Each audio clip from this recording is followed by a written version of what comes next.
I'm going to talk to you about choosing and doing an MBA. The first thing I need to say is that what I'm going to be telling you is a personal view. It's not the view of my own institution or indeed any of the institutions I've worked in.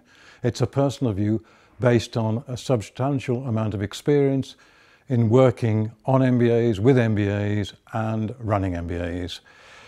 In addition, I've been involved in the accreditation of MBAs and the accreditation of business schools. So what I'm saying to you is I think I have a reasonable amount of credibility in being able to say something useful to you during this session. So I've been teaching and involved in MBAs for over 30 years. I have been director of a graduate school of business for over 12 years. I've been teaching on MBAs for a substantial amount of time and been supervising MBA students on MBA projects for all of that time as well. In addition, I am at the moment and have been a consultant to multinational organisations, SMEs and other organisations for all of that period. I spend probably something like a fifth of my time as an academic working in organisations. I have some sense of what they're looking for and indeed have been involved in helping organisations find the best people to take senior management posts in their organisation. But why should I want to tell you this? Why am I doing this? I guess the reason is very simple. I see a lot of people choosing to take MBAs that are very inexpensive from a fees point of view, but that are, in my view, atrocious. If you are thinking of doing that, my advice is just don't bother at all. An MBA is an opportunity for you to enhance your own future, and that's what we're going to be thinking of as we go through this presentation.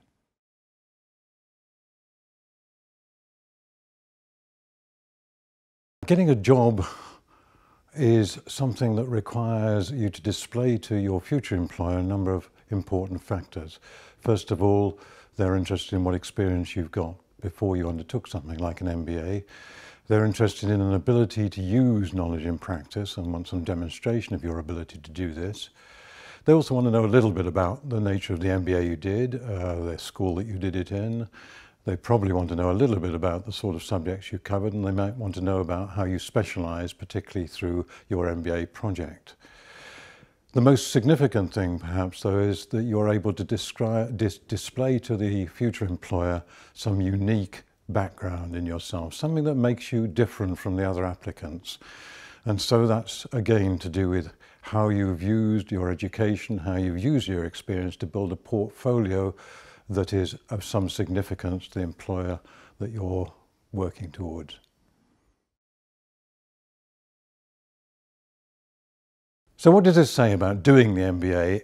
It means that doing the MBA itself is not about getting 3 letters, it's about using the opportunity of doing an MBA to learn a lot and learn a lot about how to apply an extensive amount of multidisciplinary knowledge. This means that actually doing the MBA is hard work, and it means taking it very seriously indeed. It means learning everything you possibly can that you don't know anything about already. The stuff that you already do know something about, it's about learning more about how to apply that in practice. It means don't redoing stuff that you already know very well and have a lot of experience of doing. Now, often that isn't possible. You have to undertake some courses just in order to get the credits for that particular course. But what it does mean is that when you get to options and choices in your MBA, you need to be able to make those choices sensibly and not do things that you have already done before, but to do the things that you couldn't easily get a chance to do elsewhere. So that means that when you're considering what MBA to do, consider carefully the options and electives that are available to you and whether those electives are going to give you the opportunity to do things that are unusual for you, going to give you new experiences and new skills and abilities.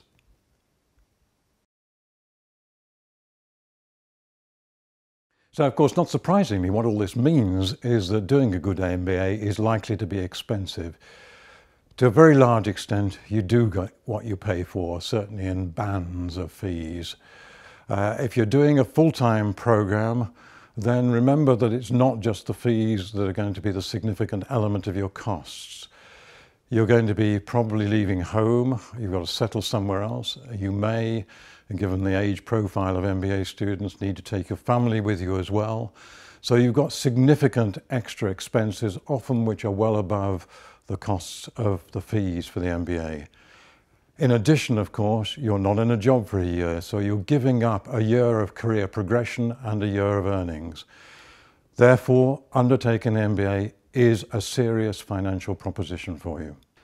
So the other alternative, of course, is that you could do it on a part-time basis. And I'm certainly of the view that part-time learning on an MBA can be very, very effective. It gives you the opportunity to learn and think about how to apply this learning in practice on an almost daily, weekly basis. That's the way in which you can learn how to make things work in practice. However, of course, for part-time programs, you've still got some elements of what I talked about. You're likely to have some family disruption. Your family is certainly going to get fed up with you having assignments to complete. If you're taking the MBA seriously, you're likely to be spending a lot more hours on it than you originally intended. So your family are going to be displeased with you on occasion, and they're going to be particularly fed up when you're using the excuse of an assignment not to do the washing up. So family disruption you need to take account of. Also, you're very much involved in, of course, multitasking at a very high level. You're juggling your job demands during the day, and you're juggling your learning demands often during evenings and weekends. So multitasking is something that you need to feel that you're able to cope with and can manage reasonably successfully. But remember what I said earlier, a part-time program does give you the chance to explore the ideas, theories, all of the learning that you're getting in the classroom, to think about how you might exploit those ideas and theories in practice in your own current job. And that's something that's worth considering very carefully as a major opportunity. So ultimately, what I'm saying is that fees can finish up being a very small proportion of the costs and effort that are required to undertake a good MBA.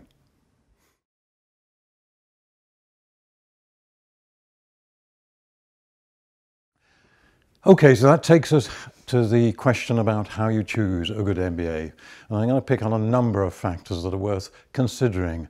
None of these factors should be treated as absolute in your choice. The first, and probably the most significant though, is the accreditation profile of the business school that you're thinking about undertaking the MBA in. Typically, there are 3 international accreditations that business schools play into. The one that is perhaps most crucial for doing an MBA is the Association of MBAs accreditation. I would regard that as almost a minimum gate. If an MBA isn't accredited by AMBA, the Association of MBAs, then it's probably not worth considering. Now, it's not to suggest that there aren't good MBAs out there who are not accredited, but from your point of view, this does give you a very easy gate. However, there are 2 other significant accreditations, one which is derived from the US and the other derived from Europe. The first is EQUIS, the European accreditation. Comes from the EFMD, the European Foundation for Management Development.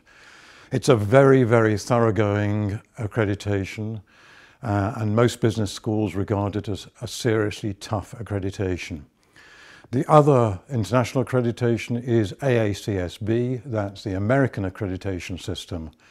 Again, a tough accreditation done on a different basis from EQUIS, covering different things. Indeed, it's mostly based upon the idea that you declare what your mission is as a business school, and then they test out whether you are well equipped to deliver that mission. So they're not questioning the mission, whereas EQUIS do have tighter views about that. The significant thing in all of these 3 accreditations is that they do demand a series of steps that a business school would have to take. So typically, in a sense, you put your hand up and say, I would like to be accredited. The accreditation agencies can at that stage say, you don't stand any chance, I should forget it. Or alternatively, forget it for the time being. These are the sorts of things you need to pick up on and get better at, and then we'll have a look at you.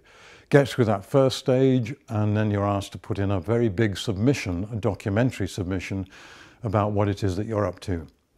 In other words, trying to demonstrate through evidence that you do what you say you should do for the accreditation. That's the second stage, and it's possible that they may say at that stage, well, we've read what you've submitted. We don't think it's really up to scratch at the moment. I should have another go at a later time when you've improved on certain areas, and come back to us. So the third stage is probably the most important from your point of view in choosing an MBA, and that is that the accreditation agencies now send out a panel of people to the business school, a panel that's selected from a range of different business schools who are already accredited. So you might get a panel, for example, that contains a dean from a Finnish business school, another dean from an Australian business school, another dean from an American business school, making up the panel. They will typically spend 2 or 3 days solidly in the business school, and they'll spend that time very thoroughly investigating the school. They'll talk to staff, to students, alumni, employers. They'll look at the material that's presented. They'll interview people in depth, and they will try and catch you out as well, because obviously all of us, when we're trying to get accredited, will try to find ways of demonstrating that we're doing things that we aren't doing. So most of these people are very used to the tricks that can be used for that. So you can see it's a very thoroughgoing investigation of what the business school does. 3 accreditations. Some business schools in the world have got what's called triple accreditation. They've got all 3 of them. That gives you at least some solid assurance that you're going to a business school that is well recognized. That's about as far as it goes though. But certainly you can see it's a good starting point, because what's happened there is that the business school has been investigated from inside in detail. So our final point about accreditations: in some places, some business schools now around the world offer their MBAs in other different parts of the world.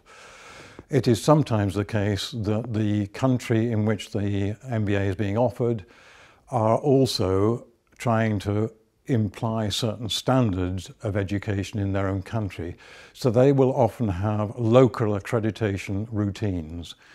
In some instances, if you are doing an MBA with a locally accredited program, then that can offer you immediate salary increases. So it therefore becomes important for you to at least explore whether there are local accreditation requirements for MBA programs on offer in the country you're thinking of undertaking the MBA. And in some countries, you'll find that there's a vast choice of MBAs. There might be 60 different MBA programs, of which only 2 of them are locally accredited.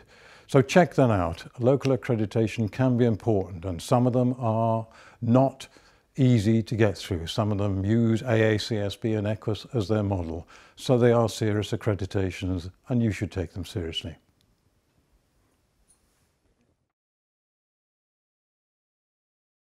A final point that I find a little bit difficult to make from a personal stance, but I think it's important that if you're watching this video, you are aware of it. There are a lot of unaccredited schools offering MBAs. People can set themselves up as a business school very easily with little regulatory control. They can present themselves extremely well on a website. They look very impressive. Check out whether they are a serious business school. Check out the staff that are there, and in particular from accreditation point of view, check out whether they have local or international accreditation. There are a lot of these about, and they're growing at a significant rate. I'm talking about undertaking MBAs, but there are some business schools where you can get a doctorate for very little work. What you're doing is just paying them a very significant fee, and they'll give you a certificate. That's doing something that is not going to change your ability as a manager.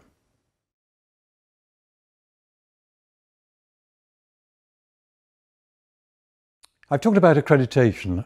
Probably one of the most significant factors that potential applicants look at is that of rankings.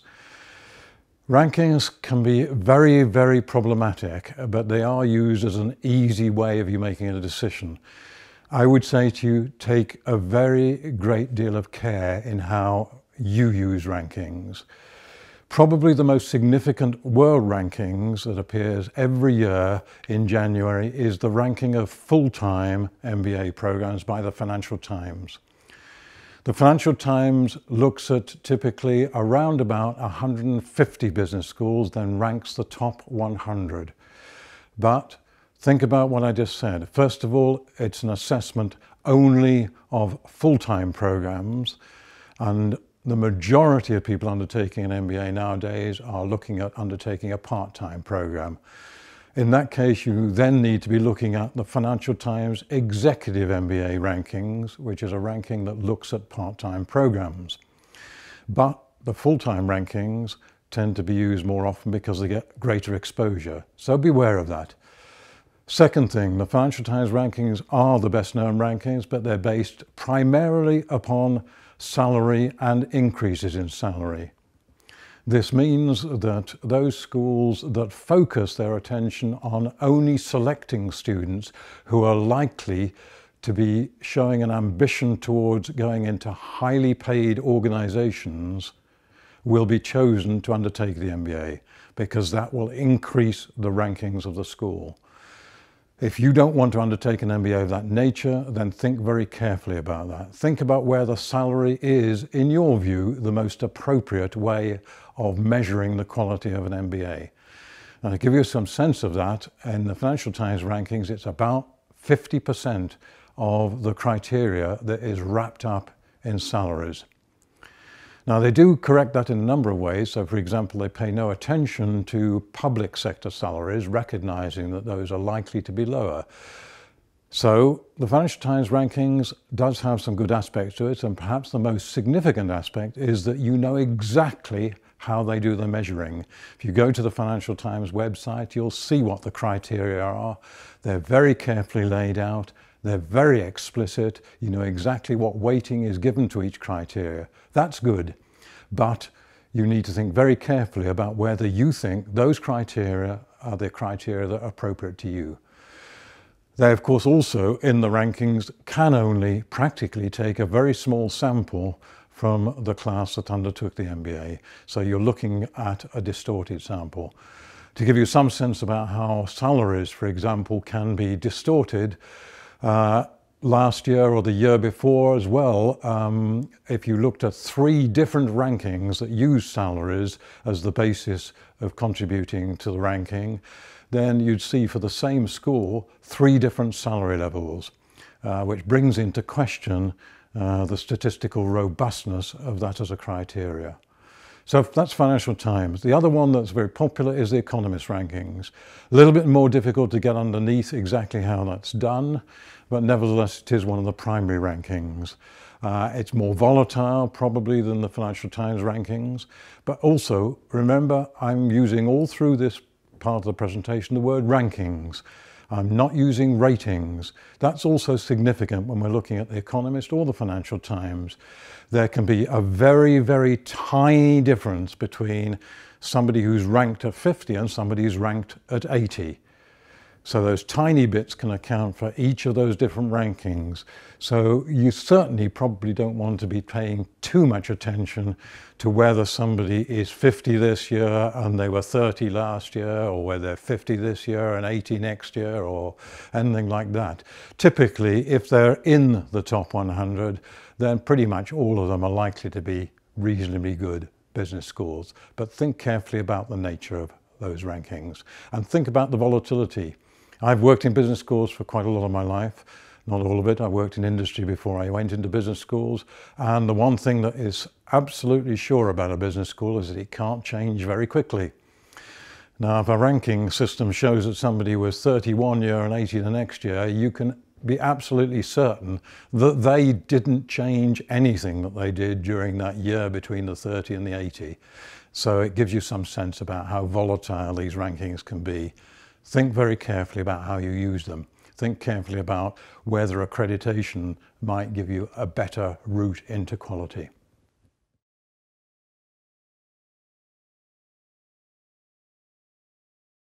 So now I'm going to move on to the nature of the program itself, and I think probably one of the first things to think about is what I might call the maturity of the program. Some MBA programs have been running for 30, 40 years. That usually does have some impact on them because they've grown over that time, they've learned a lot, the program will have changed and settled, they will know what it is that needs to be done. Others were created in the last 5 years. It's unlikely that they will be as good as the mature programs. Have a look at whether the program does place an emphasis upon putting the knowledge into practice, whether that's something they think is important. There are a lot of MBAs that we would loosely call highly academic MBAs. They'll teach you the textbook stuff, they'll teach from textbooks, and the staff who teach you will be people who have never had any experience of putting that teaching into practice. They'll essentially be teaching you how to pass exams. Look very carefully at that. One of the simplest tricks on that is to just look at whether the staff who are going to teach you are on their website. Can you find out about those staff? Can you find out about their profile? Can you find out what their background is? Can you find out what they've published?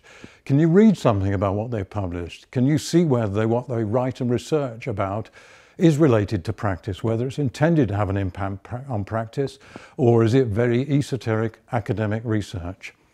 Beware any business school where you can't find out that information. If you can't get an overview in a great sense of just getting a sense of the whole staffing of a business school, plus the detailed material on the background of each member of staff, then you should seriously question that business school.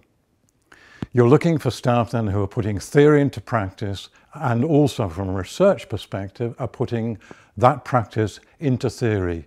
Look whether they have an engagement with organisations. Look whether organisations have an engagement with the business school through executive development programmes.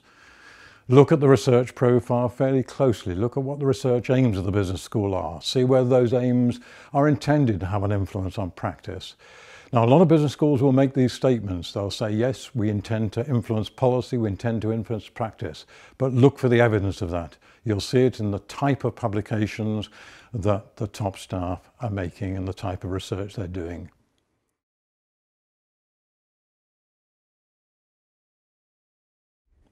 I mentioned earlier the cohort itself, the people that you'll spend your time with. If you're doing a full-time program, you've got a year with these characters. See what you can find out about them. Find out about the age profile. There are some MBAs where you'll see, particularly part-time MBAs, where you'll see a profile where you've got an average age of 35 to 40 years, which means you've got people who've got some significant organisation experience, probably a reasonable level of seniority as a manager in their own organisation. There are other MBAs that are run specifically for people who have just finished an undergraduate program. Now, in my personal view, they should be disallowed. An MBA is for people with substantial experience. So I would expect to see at least an average age of around about 30 years as a minimum in order to get a decent cohort. Look for a mix of industry.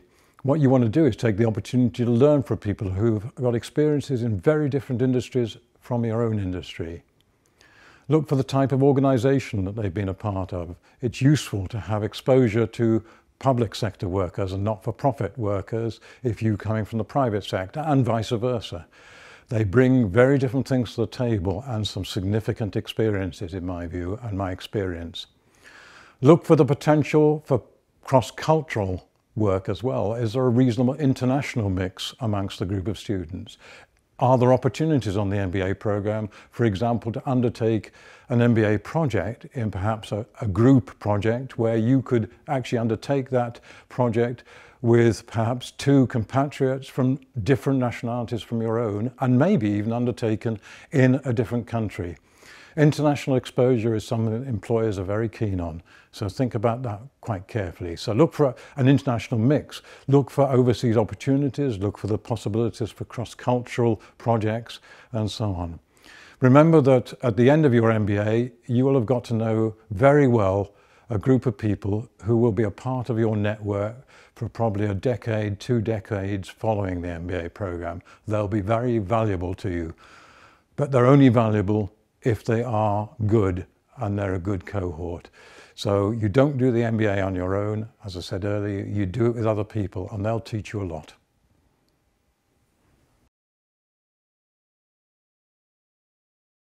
So finally, I hope, of course, that what I've said up to now provides you with some help in choosing an MBA that is suited to your own purposes. Let me say again that what I've given you is a personal view, but a personal view based upon a significant amount of experience in the MBA world and also a lot of involvement with MBA students both while they're undertaking the MBA and for a long time afterwards. Indeed, I keep in touch, as most of us do, with a lot of our own alumni and people from other business schools as well. So I want to just try and summarize what I've said in 3 key points. First of all, pay attention to gaining knowledge from your MBA that gives you a basis for understanding the breadth of organizational life, not just finance or just marketing, but the full breadth of it, so you can become somebody who is an effective general manager. Secondly, look for an MBA that is going to give you the ability to apply that knowledge in practice. Second and very significant point in your choice. And thirdly, think about the MBA you're choosing from your own personal perspective, your own ambitions. Choose an MBA that enables you to develop your own weaknesses into strengths and give you the all-round knowledge that I talked about a moment ago.